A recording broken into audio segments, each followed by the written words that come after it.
அஸ்ஸலாமு அலைக்கும் வரஹ்மத்துல்லாஹி வபரகாத்துஹு. இறை காதலின் அடையாளம் பற்றி சுல்தான் இப்ராஹிம் இப்னு அத்ஹம் ரஹ்மத்துல்லாஹ் அன்ஹா அவங்க என்ன சொல்லி இருக்கிறாங்க அப்படிங்கிறத பற்றி நம்ம தெரிஞ்சுக்கலாம்.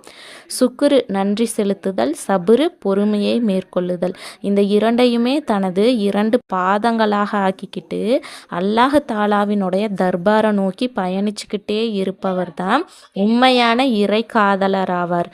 அதாவது நமக்கு சிரமங்கள் ஏற்பட்டுச்சு அப்படின்னா அதை சிரமமாகவே கருதக்கூடாது. ஏன் அப்படின்னா சிரமங்கள் மூலமாக அல்லாஹ் தாலாவை நெருங்குவதற்கான பாதைகள் மென்மேலும் திறந்து கொண்டே இருக்கிறதாக தான் நம்ம நினைக்கணும். அதாவது துன்பத்திலும் இன்பம் காணணும் அப்படின்னு சொல்கிறாங்க.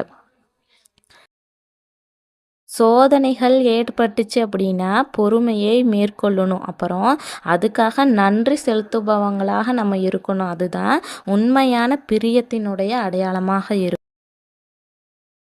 தான் விரும்பியது கிடைச்சிருச்சு அப்படின்னா அதுக்காக அல்லாஹ் தாலா கிட்ட நன்றி செலுத்துவது பொதுவாகவே எல்லாத்துக்கும் இருக்கக்கூடிய அம்சம்தான். ஆனால் விரும்பியதை அல்லாஹ் தாலா கொடுக்கல அப்படின்னா கூட அதற்காக அல்லாஹ் தாலா கிட்ட நன்றி செலுத்தணும். ஏன்னா அதில் நமக்கு ஏற்படக்கூடிய தீமைகள் ஏதாவது இருக்கும். அதனால தான் அல்லாஹ் தாலா அதை நம்மளுக்கு கொடுக்காம தவிர்த்திருப்பான் அப்படின்னு முழுமையாக நம்பிக்கை கொண்டு அல்லாஹ் தாலாக்கு நன்றி செலுத்தணும். இதுதான் உண்மையான பிரியத்தினுடைய வெளிப்பாடாக இருக்கும் அப்படின்னு சொல்லியிருக்கிறாங்க.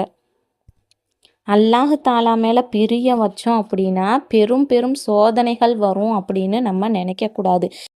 அப்படி சோதனைகள் வரக்கூடிய நேரத்தில் அல்லாஹ் தாலா தன்னுடைய நேசர்களை மிகவும் கனிவோடு பாதுகாத்து கொள்ளுவான் அப்படின்னு சொல்லியிருக்கிறாங்க. அவங்களுடைய சின்ன சின்ன துன்பத்தை கூட அல்லாஹ் தாலா பார்க்காமல் இருக்க மாட்டான். அல்லாஹு தாலாவுடைய நெருக்கத்தை அடைஞ்சவங்க எப்பொழுதுமே இன்பத்தை தவிர வேறு எதையுமே சுவைக்க மாட்டாங்க அப்படின்னு சொல்கிறாங்க. இன்ஷா அல்லாஹ் நம்மளும் அல்லாஹு தாலாவுடைய நெருக்கத்தை பெற்றவர்களாக இருக்கணும். விரும்பியது கிடைக்கலினாலும் அதுக்காக நன்றி செலுத்துபவர்களாக இருக்கணும். அல்லாஹு தாலா நமக்கு அந்த கிருபையை செய்யணும். ஆமீன். இந்த பதிவு உங்களுக்கு பயனுள்ளதாக இருக்கும்னு நம்புகிறேன். அல்ஹம்துலில்லாஹ்.